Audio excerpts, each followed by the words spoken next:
एक समय की बात है। राज्य अरावंत में एक निडर और न्यायप्रिय राजा रहता था। राजा वीरेंद्र सिंह। राजा हर सुबह जनता की फरियादें सुनता और शाम को अकेले महल की छत पर बैठकर सोचता, कभी कभी सत्ता से बड़ा राज भी होता है। एक दिन महल के द्वार पर तीन अजनबी आए। काले चोगे में लिपटे, आंखों में अजीब चमक।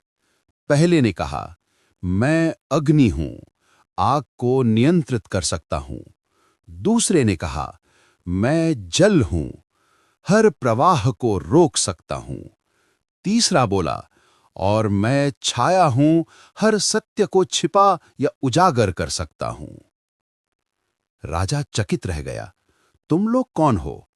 अग्नि बोला, हम तीनों मित्र हैं जिनकी शक्ति संसार के संतुलन की रखवाली करती है, लेकिन अब कोई इस संतुलन को तोड़ना चाहता है। अचानक आसमान में काले बादल छा गए। महल की दीवारें कांपने लगीं।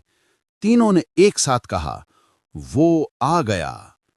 धरती फटी और उससे निकला काला जादूगर काल भैरव, जो सदियों पहले राजा के पूर्वजों ने बंद किया था। वो गरजा, अब कोई नहीं रोक सकता मुझे।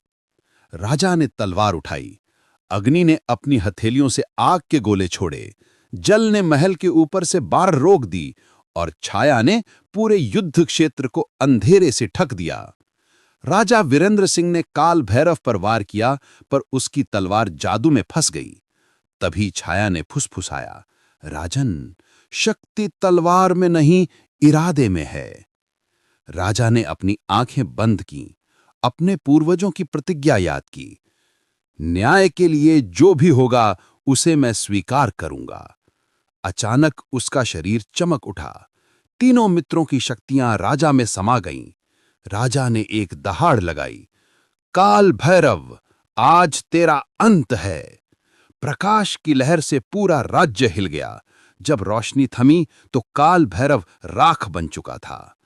तीनों मित्र मुस्कुराए। अग्नि बोला, हमारा कार्य पूरा हुआ।